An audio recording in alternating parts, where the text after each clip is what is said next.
Bom dia a todos. Eu sou Raquel Dombrowski, estou diretora de desenvolvimento urbano do Secov.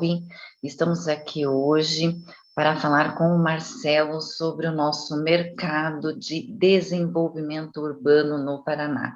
Gostaria muito de agradecer aí o Secov pela oportunidade da gente estar aqui levando informação para o pessoal que trabalha nesse setor e que tanto demanda realmente de temas específicos aqui, especialmente abordando o nosso estado, porque a gente tem acompanhado a Brain, tem acompanhado a CEBIC, o Sinduscons do Brasil inteiro, a gente tem visto realmente que o Brasil está se desenvolvendo e agora a gente quer saber como está o nosso desenvolvimento regional.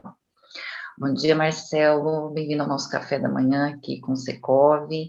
E eu gostaria que você se apresentasse primeiro, falasse um pouquinho do trabalho da Brain, para a gente poder aí dar seguimento. Tá ótimo, Raquel. Bom dia nossa audiência, bom dia a todos do Secov. Queria agradecer ao Secov, em nome da Raquel, pelo convite, fiquei muito feliz.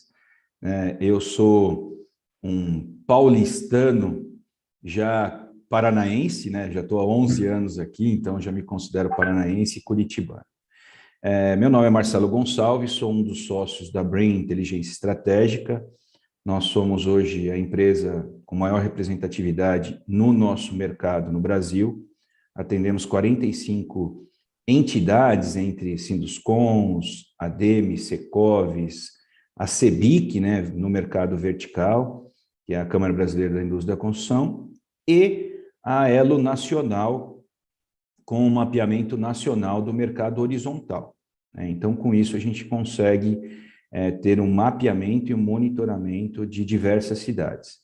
Eu fiquei muito feliz de ter sido convidado da gente bater um papo sobre o Paraná, porque o Paraná, sem sombra de dúvida, ele tem um destaque aí nacional e nós passamos muito bem, obrigado pela pandemia, né, Raquel? A gente estava conversando um pouquinho sobre isso anteriormente e a gente vai ver um pouco sobre isso e ver as tendências aí para esse final de ano e para o começo do ano que vem. Exatamente, essa é a nossa ideia, a gente poder bater um papo para ver o que tem acontecido, né? Então, assim, eu queria, a primeira coisa que eu queria perguntar, assim, o ano passado não se fala, 2020, nós tivemos ali a crise do Covid, que pegou todo mundo de surpresa, teve gente que entrou em pânico, né, naqueles primeiros dias, porque parecia que o mundo ia acabar, e muita gente, por incrível que pareça, acabou fechando as suas empresas até precipitadamente. Eu tenho um amigo que trabalha na área de turismo que ele acabou encerrando as atividades dele e no fim das contas, no final de 2020, começo agora de 2021, o turismo bombou, recuperou tudo que tinha perdido no início, então os mais precipitados acabaram até se arrependendo de certas decisões que você toma em meio a uma crise.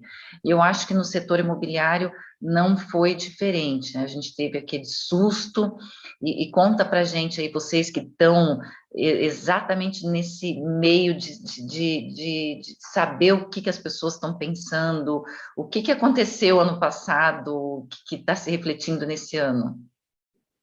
Raquel, você fez um comentário perfeito. No dia lá, perto do dia 15, 18 de março, freada total, todo mundo em home office, nos preparamos para uma guerra, né? O mais interessante, que se a gente fosse lembrar um pouquinho, acho que é bom lembrar a memória, teve gente que falou, não, é 15 dias a gente está de volta. E tinha alguns malucos que falavam 2 anos, e a gente tinha vontade de passar o cara no moedor de carne, de imaginar 2 anos. Estamos aí no linear de 2 anos de pandemia, né?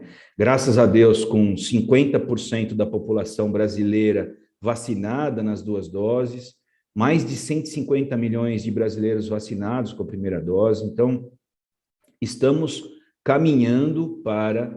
Ela não acabou, mas estamos caminhando realmente para período de melhora. Mas, para nossa surpresa, agradável, o mercado imobiliário ele teve grande destaque no Brasil de maneira geral. Então, os primeiros 3 meses, houve uma freada total, tanto de lançamentos quanto de vendas, uma diminuição das vendas. Isso aconteceu até porque nós tivemos que ir para a venda digital, né? E quem não estava preparado, e aí foi algo que aconteceu de maneira diferente, as empresas maiores estavam mais digitalizadas em nível comercial. E aí, com isso, elas ganharam mais terreno rapidamente.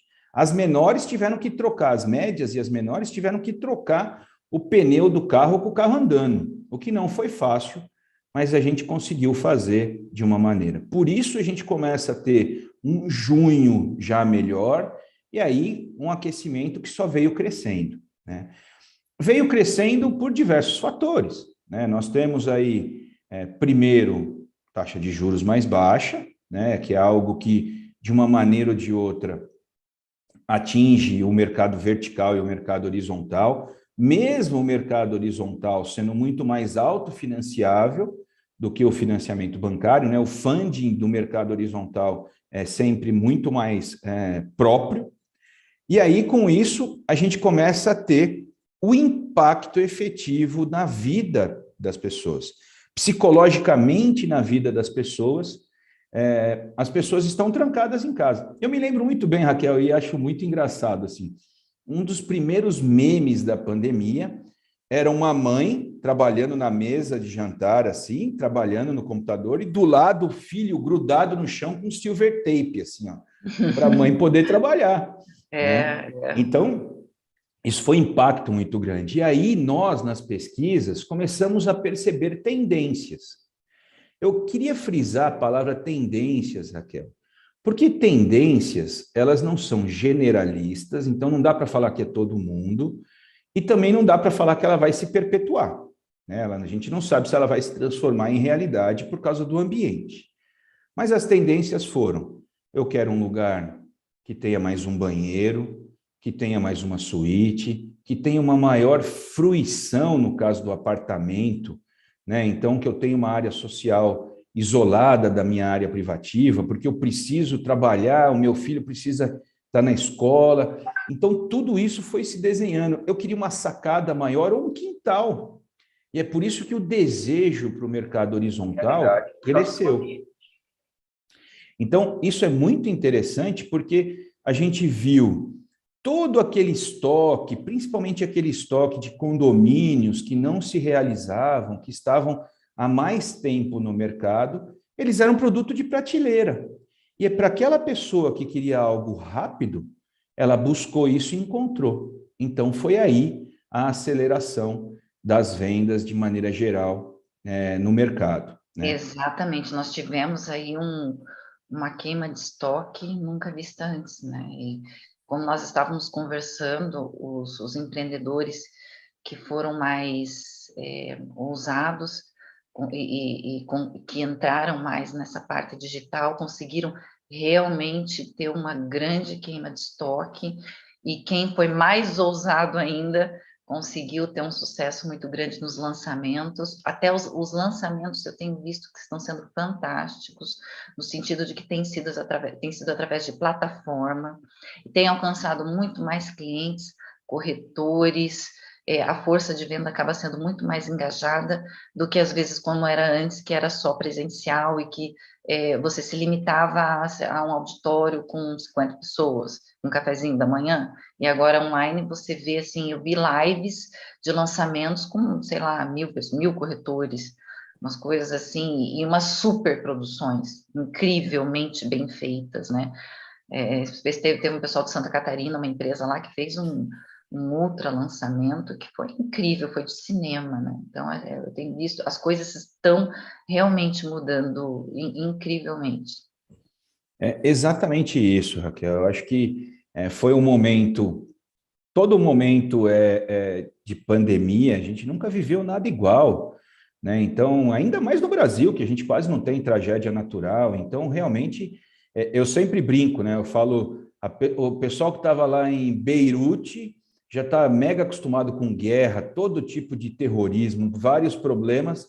Veio a pandemia e depois só explodiu o porto, né? Então, eles estão muito mais calejados do que nós. Nós não, a gente realmente ficou assustado e tínhamos motivo para estar assustado. A realidade é essa. Mas eu acho que o nosso mercado foi muito resiliente, e se não fosse um mercado que tivesse tanta dificuldade de aprovação do Greenfield, eu acho que a gente teria surfado mais ainda, Raquel, né? Então, as aprovações, as suas dificuldades, os seus prazos monstruosos, né? E durante a pandemia isso se agravou na maioria dos lugares, porque, além de tudo, a iniciativa pública também foi para o home office, mas também ficou doente, né? Nós temos 600 mil pessoas que morreram nesse período, então, com certeza, de todas as áreas e de todos os lugares aconteceram perdas terríveis. E, sem sombra de dúvida, isso também dificultou, né? Se nós tivéssemos processos de aprovação mais rápidos, mais fáceis, nós teríamos mais produtos para aproveitar esse momento. E eu digo nós, principalmente o mercado horizontal, porque houve sim uma aceleração de mais de 20% no desejo para o horizontal. É lógico que isso não é linear, né, Raquel? Porque você conhece muito bem os grandes centros, eles olham isso de maneira diferenciada. Curitiba, 27, um pouco mais de 27% dos nossos domicílios são verticalizados. São Paulo, que é aquela monstruosidade, é um pouco mais de 28%. Então, nós somos um país horizontal. Temos tamanho continental. Uma informação, apenas 10,7% dos domicílios no Brasil são verticais. Então, você imagina que 90% da população mora em casa já, né? Então, os grandes centros têm a necessidade de verticalização por essa concentração, mas as pessoas têm uma tendência a querer terra, terreno, casa. Essa é uma realidade, né? Então, acho que isso é importante porque houve um aumento desse desejo. Quem morava nos grandes centros, houve uma procura por regiões metropolitanas, áreas até 60, 70, 100 quilômetros dos grandes centros, pela região litorânea. Então, isso... Olha, o nosso litoral do Paraná aqui, a procura foi muito grande, os preços subiram, isso que a gente estava ali com o litoral bem, quem aproveitou antes da pandemia, aproveitou, quem não comprou seu apartamento depois quis comprar hoje, está um absurdo, assim, absurdo não, eu acho que chegou no preço justo, porque o nosso litoral é bom, é muito bonito, pista dupla para chegar até lá perto, só que a gente não consegue ter bons produtos lá como a gente tem em Santa Catarina, justamente pela questão, a gente vem ali ambiental, etc, né, de aprovação, e, apesar de nós termos legislação que nos permite suprimir 50% das árvores em um terreno que está inteiramente com árvores, desde que ele esteja inserido no perímetro urbano, a gente sabe que isso aí não se aplica, né? Mas não é aqui que a gente vai conversar sobre. Mas mostra aí para a gente um pouquinho dos teus números, Marcelo. Vai ser um prazer. Eu vou compartilhar, Compartilha aí com a gente a tela. com vocês aqui. Vocês devem estar enxergando minha tela. Uhum. Eu estou numa foto que antes da pandemia, que eu ainda tinha cabelo, pouquinho, mas ainda tinha cabelo, agora já não tem mais. Ah, então tá bom. Né? Então tem motivo para perder, tá ótimo. Dura É quando isso perde sem aí. motivo, né, Marcelo? Exatamente, concordo com você, Raquel. É. Aqui um pouquinho sobre a Brain, depois eu vou disponibilizar para você e para o Secov, Raquel, essa apresentação para mandar para os associados, para a nossa audiência. Então, aqui um pouquinho sobre a Brain, o que a Brain faz, onde ela está.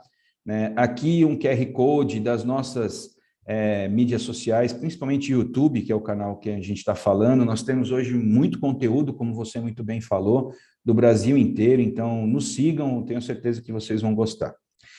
Eu vou fazer um overview falando um pouquinho sobre oferta e lançamento, né, nesse período, e vou fazer um overview de algo bem recente, uma pesquisa de setembro sobre intenção de compra. Nós fizemos, durante a pandemia, a cada 3 meses, nós fizemos uma pesquisa nacional de intenção de compra, como conteúdo.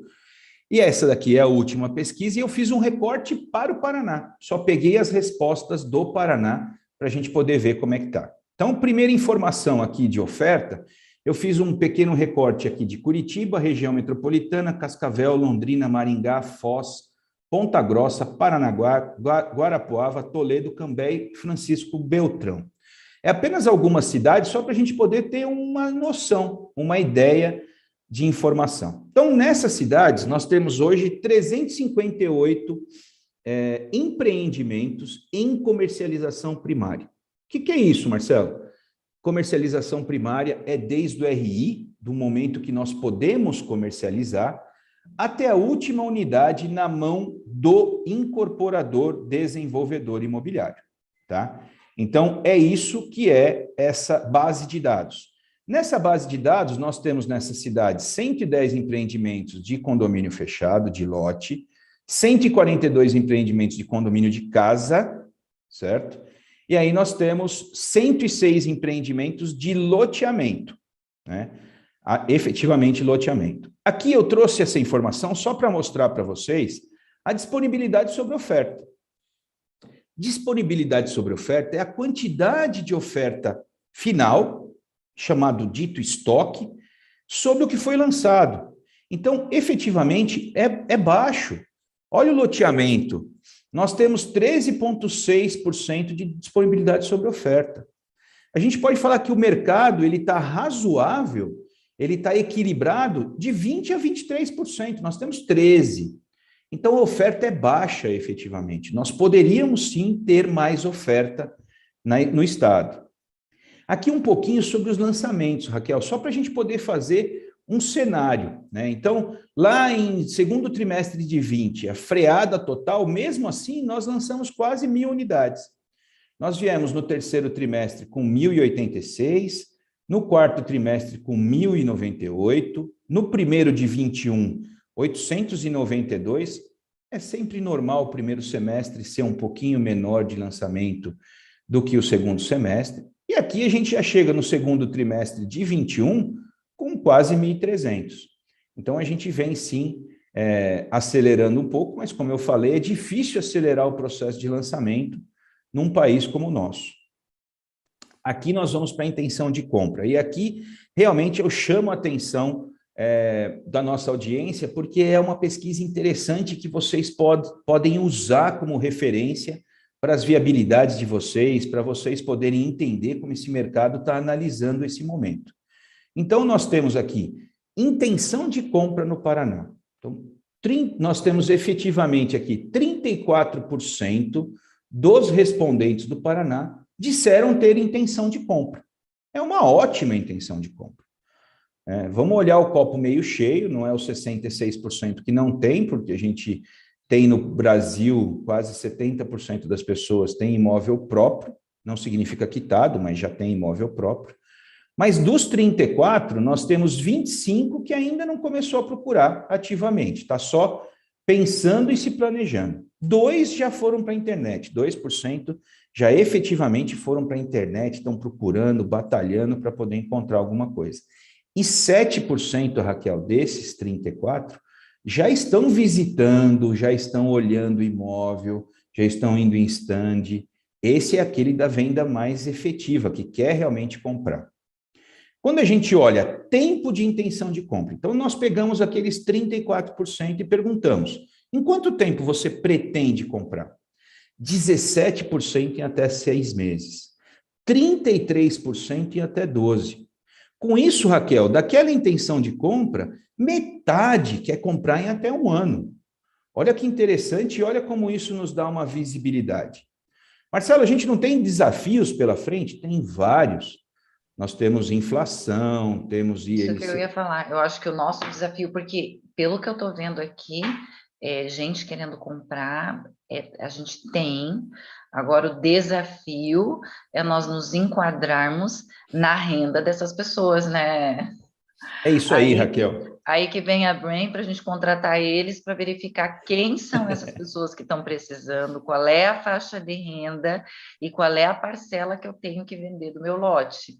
Porque quando você é loteador, quando você é incorporador, é um pouquinho diferente, né? Apesar que você tem que pensar na parcela que o teu cliente vai pagar no banco, se vai encaixar nele. E no teu caso, no caso dos desenvolvedores urbanos, a gente tem que pensar em como nós vamos parcelar o lote para caber, porque às vezes o lote não tem como vender por menos de 150 mil, mas a gente sabe que o pessoal não aguenta pagar mais de 2.000, 2.300 numa parcela.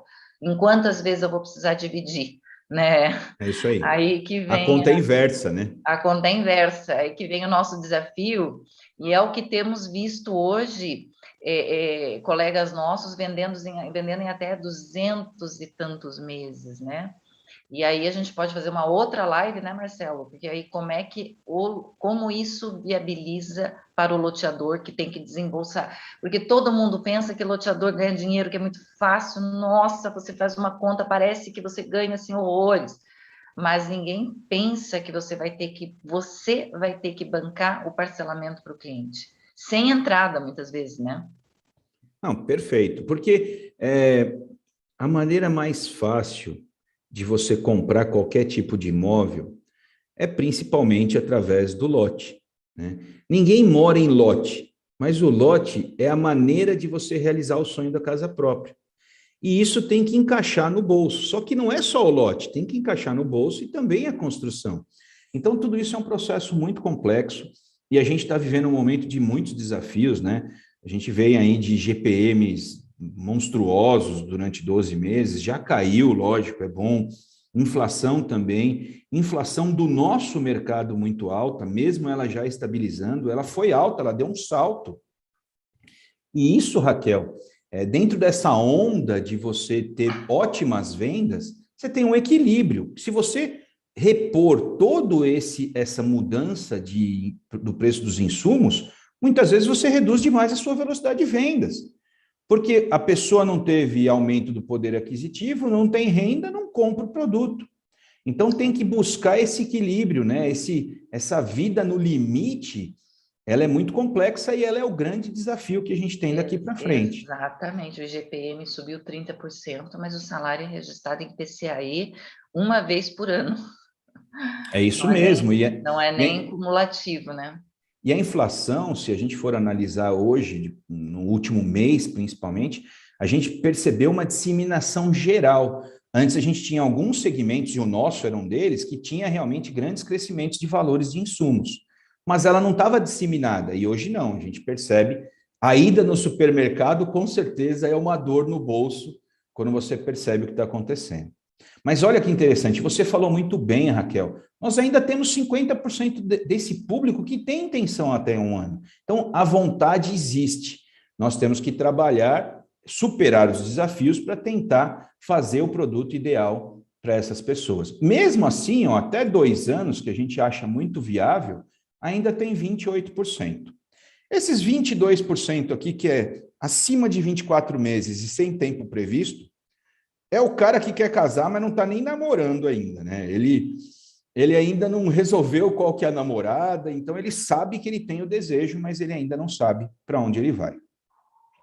Características do desejo de compra. Então vamos olhar um pouquinho. Por que é importante? Daquilo que você falou, a Brain, ela faz mais de 30 mil entrevistas por ano, entre qualitativa e quantitativa. O ano passado nós fizemos 32.400. E aí nós fizemos um top 5 do que é importante na tomada de decisão da compra do imóvel. Então, dos 5 itens mais importantes da tomada de decisão, o primeiro, Raquel, não mudou desde a época do seu avô, que era a história da brincadeira de quais são os 3 itens mais importantes do imóvel, é localização, localização e localização. Então, o primeiro item ainda é localização. As pessoas têm como referência a localização da compra. Segundo item, segurança no empreendimento. Isso de maneira espontânea, qual é o fator decisório para a compra? O terceiro item só vem preço. E aí o preço vem junto com o quarto item, que é condição de pagamento, que é bem o que você falou. Cabe no meu bolso, eu posso comprar. E o último item, segurança no bairro. Então, uma dica que eu posso dar para os associados, para a nossa audiência. Gente, de 5 itens espontâneos na tomada de decisão, 2 são segurança. Sempre envolva esse segmento segurança no empreendimento de vocês. E mostrem isso. Né? Mostrem efetivamente isso para as pessoas. Quais são os itens de segurança que vocês têm? Isso é muito importante na tomada de decisão da compra do imóvel. Se a gente for olhar aqui qual é o tipo de imóvel desejado, 98% é residencial. né? Nós temos uma fatia aí de 23% que pensa em ambos, né? Comercial e residencial, qualquer um dos dois, principalmente o investidor, e 2% só comercial efetivamente para investimento. Olha aqui que interessante. Tipo de imóvel de desejo, 66%. 2/3 da amostra, no Paraná, disse que quer casa em rua, ou seja, loteamento, expansão territorial. 21% apartamento, 8% terreno e loteamento aberto, 2% casa em condomínio, 1% terreno em condomínio, 1% chácaras. Isso chama muita atenção, porque eu acho que o Brasil está mudando um pouquinho, né? O cliente do lote, porque os países desenvolvidos não vendem terreno, eles vendem casa, porque casa é financiada pelo banco, né? Então, assim, eu acho que o Brasil está mudando, né? Até os próprios loteadores têm vendido mais para a construtora os terrenos do que efetivamente para o consumidor final, porque daí a construtora... Eu fui esses dias num loteamento no interior do Paraná e me assustei, não tinha... Assim, 90% dos lotes foi vendido para construtor, e os construtores estavam vendendo casa de rua, que é o desejo da população, porque quem é que quer se incomodar com o pedreiro, Marcelo? Está difícil, e mão de obra no Brasil já está difícil, está ficando cara, o material de construção caro, então as pessoas estão realmente querendo essa casa em rua, que é um segmento que daqui a pouquinho o loteador vai ter que, para até poder ganhar um pouco mais no lote, ele pensar em começar a ele construir essas casas de rua, como acontece nos países de primeiro mundo, porque aí ele vai conseguir, inclusive, financiamento para construir, talvez o próprio loteamento dele, porque ele já vai ter o financiamento, se ele quiser, para construir as casas, e já o financiamento para o consumidor final, ou seja, ele trabalha sem capital próprio, né? Ele trabalha 100% financiado. Então, é algo que eu acho que o pessoal do desenvolvimento urbano vai ter que começar a pensar, né? Eu creio que já vem pensando, Raquel, né? A gente viu aí nos últimos anos já empresas de grande porte pensando nisso, lançando a sua marca de casas, né? Olhando algumas novidades, e eu acho que a gente também tem que trazer muito o mercado financeiro para próximo da gente, para uma linha de funding, específica para o lote, porque eu acho que ainda é uma possibilidade de planejamento para algumas famílias. Então, eu acho que isso vai acabar melhorando se a gente tiver essas oportunidades, mas sem sombra de dúvida, é muito mais fácil você comprar uma casa do que apenas um lote. Eu concordo plenamente com você e acho que isso é uma demanda que a gente tem que cuidar. Aqui, o motivo da intenção de compra, Raquel, isso aqui é algo mega importante. Tem algumas coisas que eu brinco, que eu falo o seguinte, tem que imprimir e pôr embaixo do travesseiro para ficar por osmose mesmo recebendo informação. 47% quer sair do aluguel. Se a gente pegar sair do aluguel, sair da casa dos pais ou casar, nós estamos falando aí em quase 60%, Raquel. Então, quase 60% das pessoas têm o desejo da transição demográfica, que é ter o imóvel próprio. Então, isso é muito importante. E nós, do mercado de desenvolvimento imobiliário, somos grandes responsáveis por isso, por conseguir que as pessoas tenham esse acesso. Se pegarmos investimento, nós estamos falando em torno de 25%, que também não é baixo.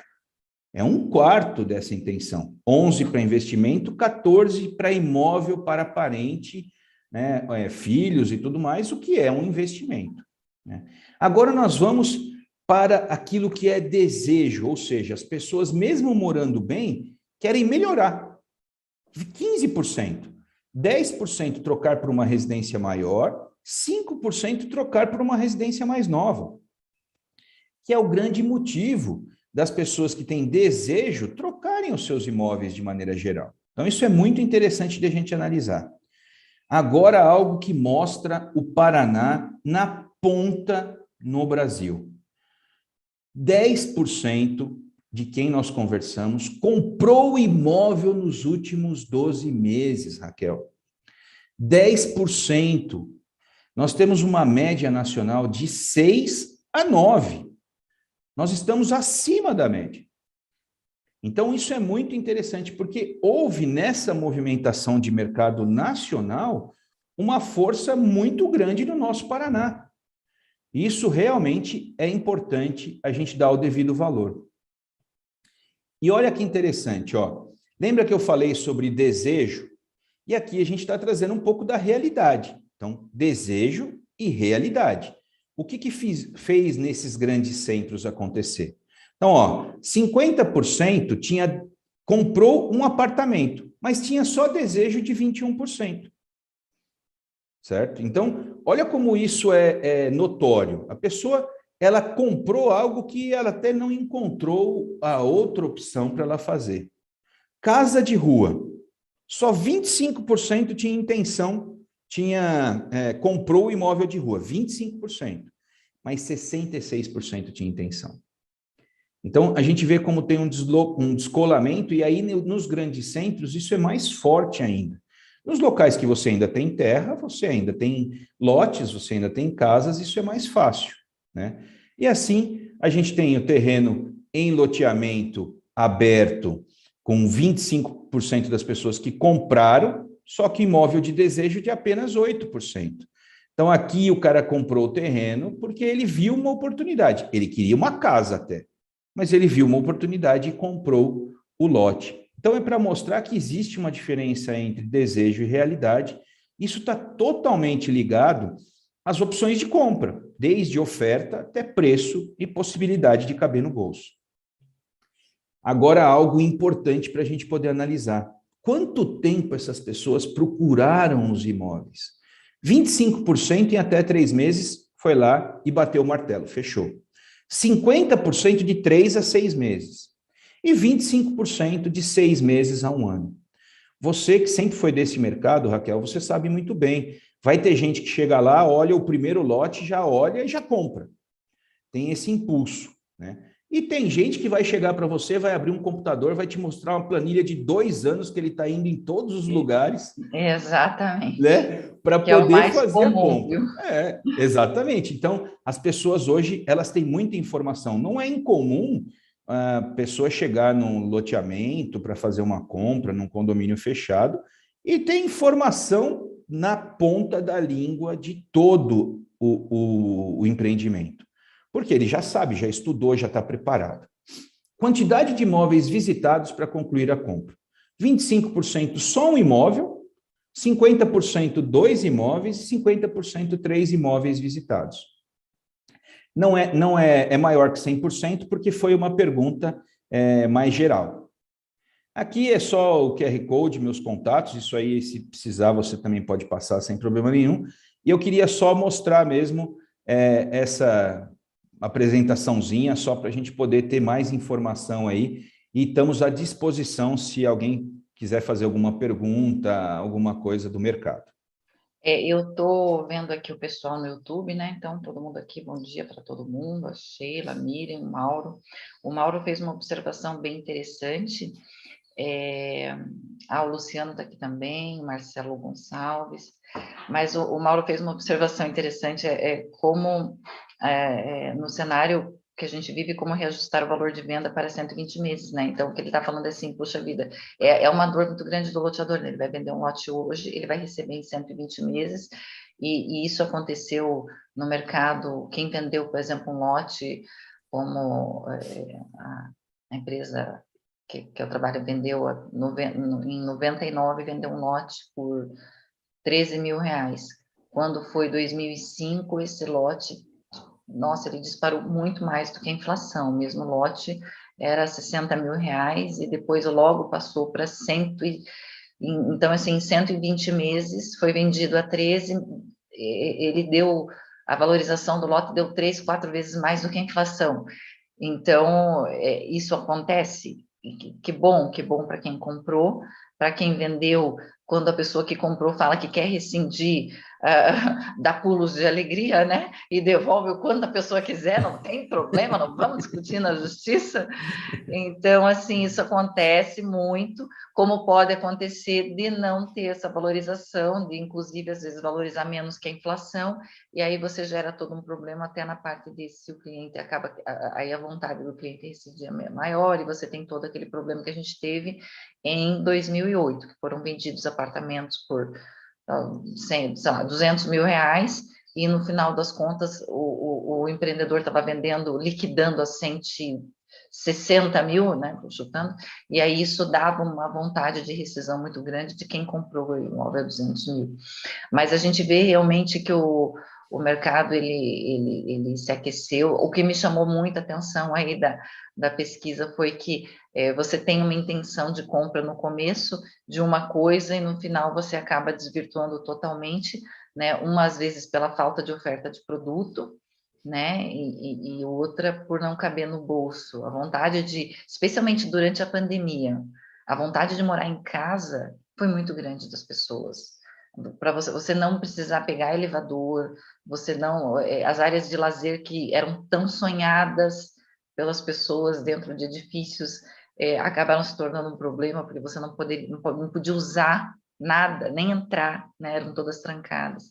Então, se tornou um grande problema e as pessoas tinham um desejo de ir para a rua, mas casa de rua, a gente sabe que a grande maioria não está averbada, não dá financiamento, o preço está um absurdo, você não tem construções, os sobrados de rua está cada vez mais difícil de se deconstruir, né? Onde que você vê grandes construções de sobrados de rua?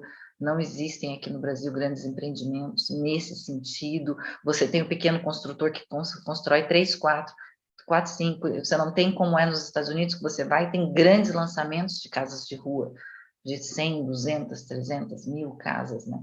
Então, é algo que me chamou muita atenção da pesquisa, assim, e cabe, eu não sei qual a tua opinião, mas cabe ao empreendedor, então, captar essas pessoas e trazer para ele, né, Marcelo?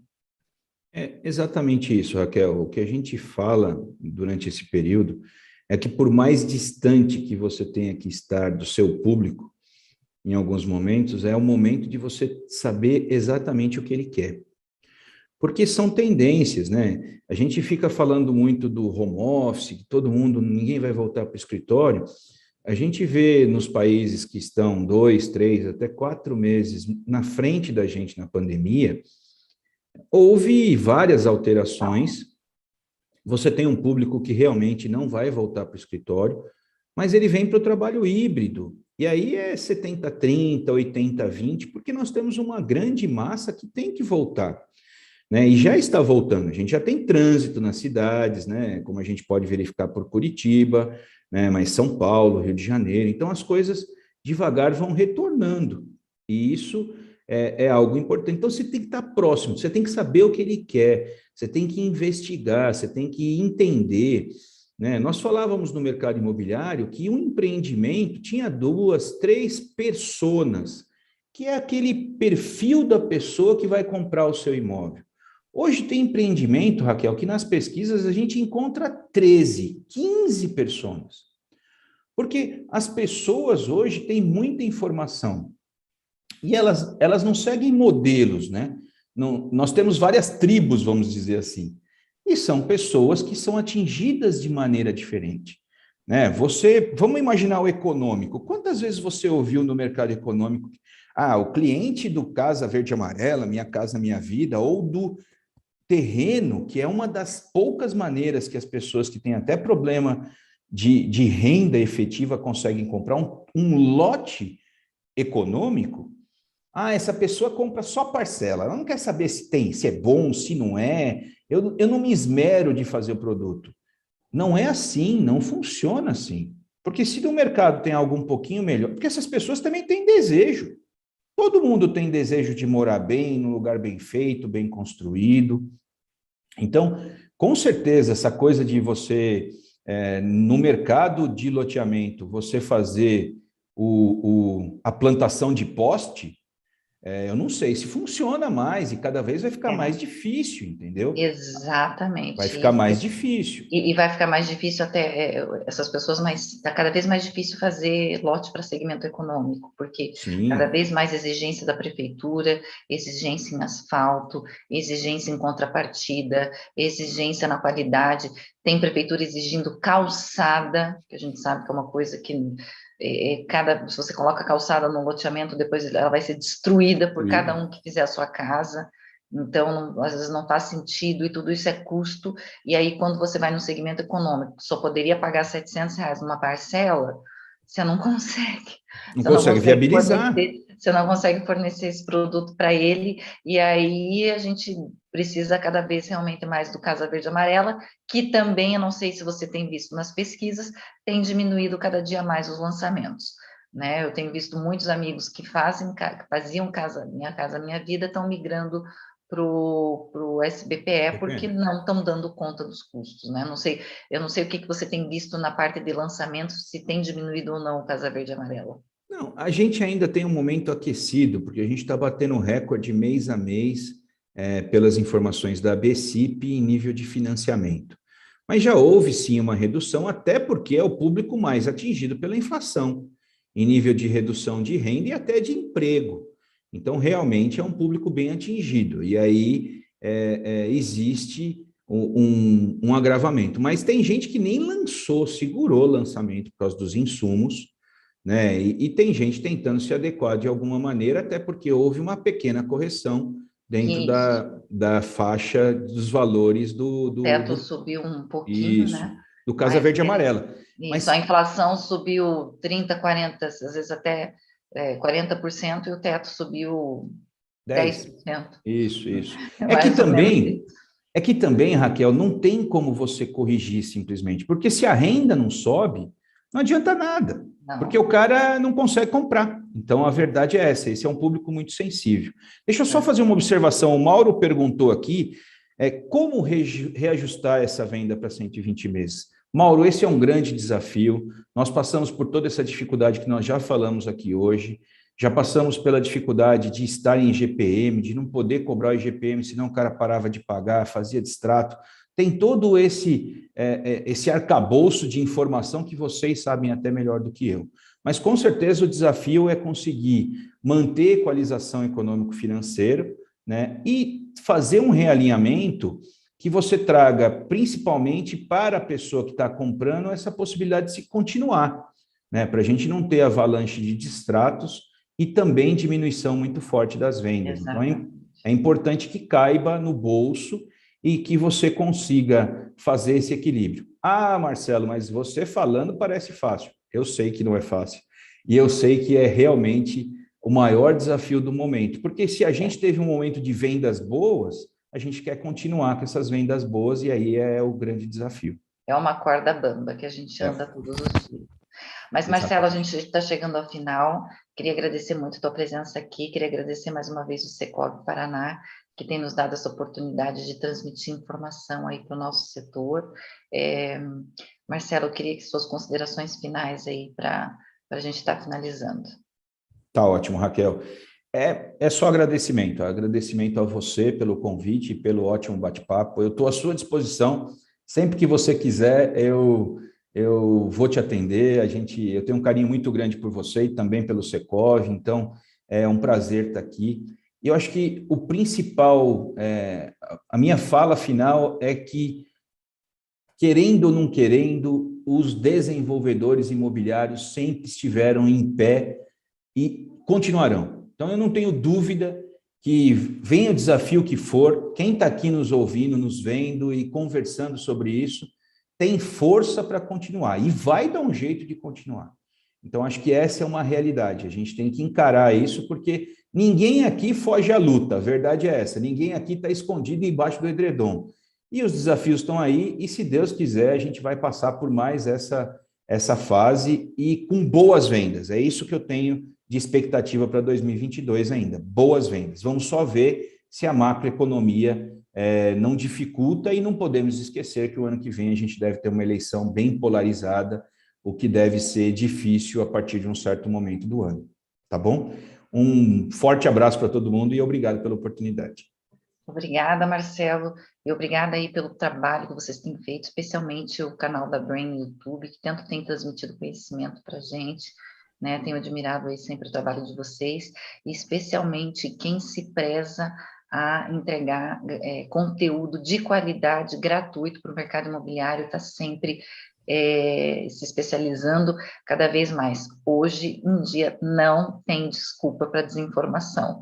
É só entrar no canal do YouTube da Brain, entrar no canal do YouTube do Secovi Paraná, que você vai ter muita coisa aí para você estar sempre antenado com o que está acontecendo aí no mercado.